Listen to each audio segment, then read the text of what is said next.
Hello everyone and welcome to my YouTube channel The United Road, and today I have been joined by two of the most favorite guests of mine. I have been joined by Misha all the way from Kolkata, and he is representing Red Army Kolkata. Hello Misha. Hi.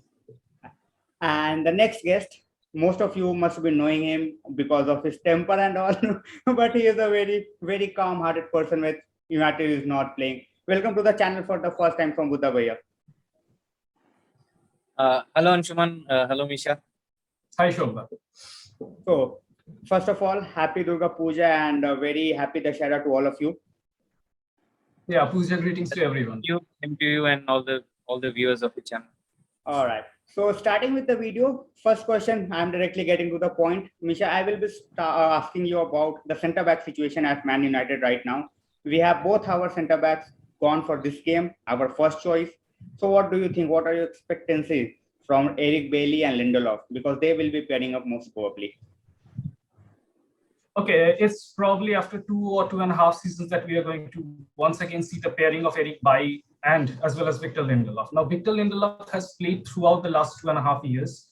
After the emergence of Rafael Varane, he has found his place on the bench, but he has been, up to my standards, I think he's okay. He has been pretty standard. There have been numerous criticisms about his aerial prowess and positioning sense, but apart from that, he has done a fair amount of job. But right now, Eric Bailly, I don't want to get too critical about him, but he has his own base. Like on some of his days, he's beast. There is no one who can replace him. But then there are a couple of games where he loses his brain. Like this is going to be very tricky. It's going to be a litmus test for Ole, because replacing two important center backs in the likes of Rafael Varane and Harry Maguire is difficult. But you know, as a Manchester United fan, you can never think about the negativity. Like when, Absolutely. even if it's a 11 substitutes, 11 different team, we'll be hoping for the win. And I think, yeah, given the firepower that we have in our attacks, and if they show up really well, I think the defense can also get energized and play. And let us hope that David De Gea continues his brilliant form. He's been brilliant this season. So I'll be hoping for a clean sheet. Sam Bhaiya, your opinion on whether this centre back pairing is going to work or not for Man United in the coming stretch. We still don't know how many weeks they are both out for. So, what are your initial views on this? I think we will have to live with it. Injury is a part and parcel of the game. But what's more important for me is given the record this season or the previous season, I don't think that we are good enough to defend a 1-0 lead. We should actually go and try to kill off the game in first half, so that they are on the back foot, because they are also missing very key players. Already Justin and Fofana are out for a very long time. NDD is not there for 4-5 weeks, I believe. Chris Evans might come back. So I would emphasize more on how much we give it back to them rather than worrying about what our CB player is. Moving forward, the next question I will be asking you, Sam Bhaiya, is we have the firepower. You talked about the firepower, but we have seen Ole's reluctancy to not use Donny. He is persisting with McFred, and I have discussions with many fans, even with you, that McFred might be the demise of Ole in long term, because he is not trying to look at other options.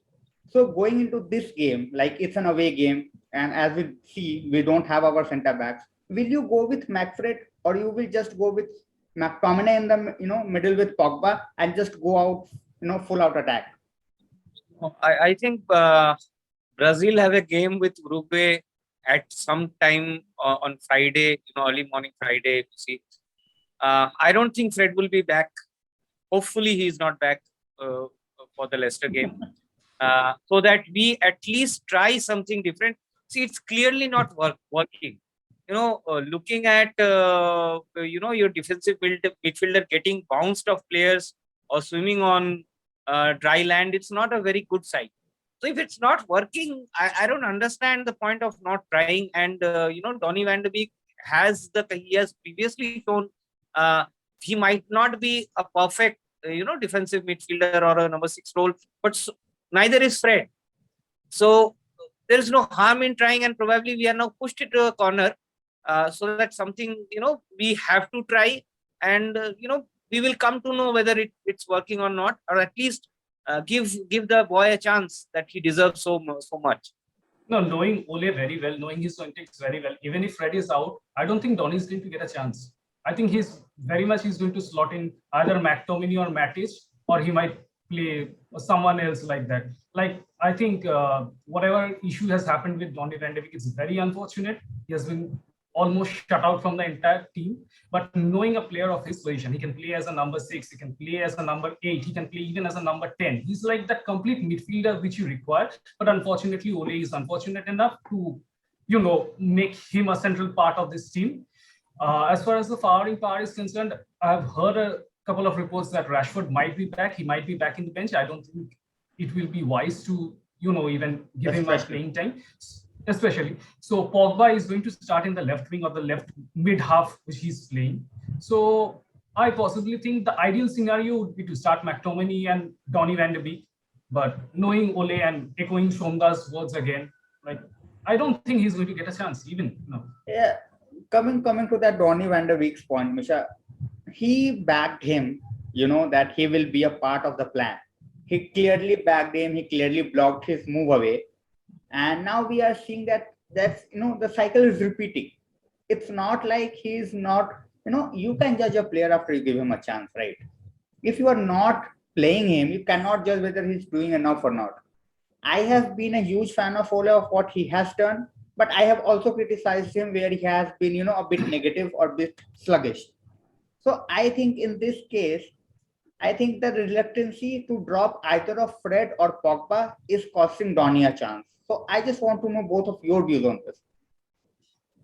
Well, to be honest, since the beginning of the arrival of Donny van de Beek, now this is where you need to understand about the mentality of the player. When he came, Donny knew that he will be either replacing Bruno Fernandes or Paul Pogba. After the arrival of Donny van de Beek, we have seen a sudden uprise in the form, fitness, as well as in the playing style of Paul Pogba. Whether he might have felt threatened by the arrival of Donny van de Beek, that's a completely different issue. But like when you have a player of his quality, Donny van de Beek, he has been one of the prime players of Ajax United. Like when you have a player of his capability, there is no harm in trying him out. You're subbing him in the 83rd minute, 87th minute, 92nd minute. You're giving him less than 90 seconds in the field, where you should be starting him a match. He should be getting 90 minutes. Then only you can access him. Like I completely echo what you said. Like until and unless you give a person a chance, you can't access whether he's right, whether he's a perfect fit for your team or not. And going by the rumors, Donny is on his way out, probably in the January transfer window. And if he goes out, like we all knew what kind of a player he is. Like he could have been a prime part of our midfield. But right now, I think the only way to save his career as well as even to save us from the blushes, it's better that he leaves. Let him shine in some place else. Somewhere, same question from you. Yeah, I'll keep it, simple. Misha has touched on most of the points. If he was access to our, requirements, we should not have bought him at the first place. If it was, for replacing Pogba or the situation of his contract is not clear. It is absolutely criminal to put a player of Donny's caliber in his prime time on bench for 2 years. It's just not on. It's very unfair to the player. And as Misha said, we should have given him a chance. And my point is we should go in with our best 11 and make the formation as such. Nobody has given an unwritten rule that you have to play a 4-2-3-1 when you don't have the team to play a 4-2-3-1, which is something I'm seeing very often. And in that, Donny is being guillotined. If you don't need him, if he's access to a requirement, if you have made a mistake buying him, please sell him in time. Don't waste a footballer's future like this. Pogba has not signed a deal yet, and he is keep stretching, same old saga which happens every year. But in 6 months' time, 8 months' time, he will be a free agent. So what do you think we should do with Donny in terms of, either we should ask Pogba, by January, tell us whether you want to stay or not, so that we don't lose out on both the players. What if Donny leaves in, January, and then in summer Pogba is gone? Then all of a sudden you got to replace like 2 midfielders who left you for around 30 million. and those replacements will cost around more than 120 million. So I just have a feel that by January it will be much more clear. If Pogba signs a deal, Don is definitely off. That's a no-brainer. But if Pogba stays, if Pogba leaves, and if we know the confirmation that he is leaving, I think for the next 6 months, Donny should be played. I will just need your, both of your opinions. Sombhaiya. I have two words for it. Play him. No, we have enough matches. See, my beef with Ole is that we have had enough matches where we could have, tried and tested him, and we have not done that. Play him, and as you said that you don't end up in a soup, both at the devil and the deep sea. You should start playing him in matches where we can afford to play him. That's not what we are doing, and we may end up. We are actually staring blank at what you are saying. That situation may come very soon. So it's very unfortunate. Misha. Yeah, I will echo Somda's words actually, because whatever this dilemma, it has to be sorted as soon as possible. Because losing out two brilliant midfielders, then obviously Donny is still not yet world class at this moment. He has the potential, he has the righteous potential to become one. Well, but then again, losing two midfielders of this caliber is going to be actually criminal. Can you imagine the backlash if this happens? That's future. You are actually burning a bridge. Exactly. And knowing Pogba and his Mino Raiola's antics very well, I think this is going to stretch out to the entire summer transfer. He might sign. I'm a bit optimistic that he might sign again a transfer, because this is going to be his last big contract. Just like Rafael Varane, this is going to be his last big contract where he is going to get shitload of money. As for Donny van de Beek is concerned, I will hate to lose him. I'll hate to see him. All right. He's that kind of caliber who brings out the cohesiveness in the team. Like when you're playing Fred and McTominay, Fred is only side pass and back pass. Play Donny, we might concede a goal. What's the harm in trying? If we can concede a goal, we surely have the capability of scoring one. Absolutely. There is no harm in trying. It's high time that we play him. Yeah, absolutely. I totally agree with that. Moving on to the next question, I will be keeping an eye on the Leicester team. As Sombhaiya clearly mentioned that they are also missing their key players, but we have seen Leicester and how deadly they can be at home, and especially on the counter-attacks. That's their game. That's how they play, and that's how they are going to line up. So I will be asking like 3 quick names that we should keep an eye on. I will also be giving on my views on those 3 players, but I just want to know the first 3 names that strike you when you think about Leicester, and that can cause us problems since our centre backs are gone. Misha. Well, first and foremost, it's going to be Casper Schmeichel. I don't know why. Whenever he plays against us, I think the ghost of aviation comes inside him. He has proved himself to be a humanly difficult obstacle against us. The second player would definitely be Jamie Vardy. I think he's fit enough to play. Yeah, he is. There is nothing to explain what he's capable of. We have seen what he's capable of. And last but not the least, this is going to be a bit controversial name, but then again, I sort of like that player. I don't know whether he's going to start. It's going to be James Maddison. If he starts, watch out for him. So for me, it would be how they are shaping up, because from Palace game, we have seen that they have gone for a 2-man up front. If they persist with that, apart from Vardy, I'll be worried about Iheanacho, because he has the hunger and he can hit us where it hurts us most. Otherwise, if I look at the stats where they are and where we are on the table, both games, goals scored per game or goals conceded per game, it should be a cakewalk for us given our away record. But sometimes we overcomplicate things. Otherwise, it would not be a clean sheet. But I think it's a 2-1, 3-1 easy for us if we don't play too bad. And another important thing, if you do not think about Leicester, another important thing is many of our first team players have had a very good international break. If you take Pogba or Sancho's form, or how Ronaldo and Bruno have been on the score sheet. So we have had a pretty good national break, except for the injury to Varane. So I think they will carry the confidence into the game. I hope so. All right. So, up to this, the only name that I want to differ from this is, I guess, Yuri Tillemans is one guy who has always been a throne. You know, that guy can shoot from 40 yards. He can tackle. He has the work. You know, he has the work rate. He is like a complete midfielder when it comes to, you know, the middle of the park for Leicester. So I will be keeping an eye on him as well. Moving forward, I will be asking you the predicted 11s. Obviously, first of all, I will go with Sombaya. Predicted 11. What you think United should go with against Leicester? That's a tricky one because Rashford at Misha, as Misha said, is set to have his minutes. So the back four is pretty much set for us.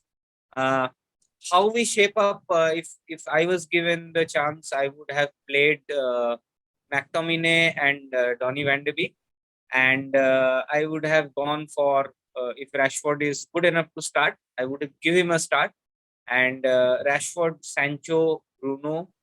Of course, if Pogba has to play, then Pogba plays some part of the game, and of course Ronaldo up front. So that would be my preferred 11. So my more emphasis would be giving Donny a good outing in this particular.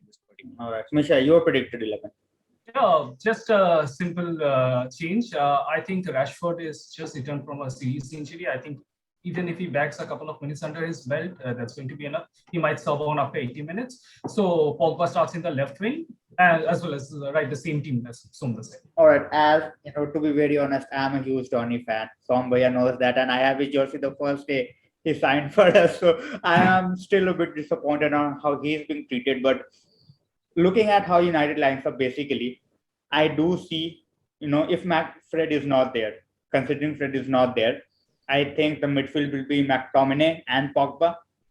I do see us starting Sancho, and so that he can, you know, carry on his form. There is no point making him sit right now where, you know, he will be getting the spaces. Now he's trying to shine because the team will be facing, they don't sit back and defend. They will try to hit us some counter, but they don't sit back and defend as such. And their defenders are not that pacey. So I think Sancho will be on the left, Greenwood on the right. I think Donny, unfortunately, will be on the bench again. And either of McTominay or Matic might start in the middle alongside Pogba. So that would be my 11. So moving forward again, predictions. Somabhaiya said it's a cakewalk. For me, no game in Premier League is a cakewalk. Misha, your thoughts on that? No, I think we definitely should be concentrating on a victory. Clean sheet will be icing on the cake. I think probably a 2-1. I'll be expecting a 2-1. All right. Victory for us. Sombhaiya. Yeah, 2-1 or 3-1. 2-1 or I see a 2-1 victory. All right. So no, I think the only thing that works in our favor is our fantastic away form. I would hate to see that getting disrupted at this moment. But then again, fingers crossed, touch wood.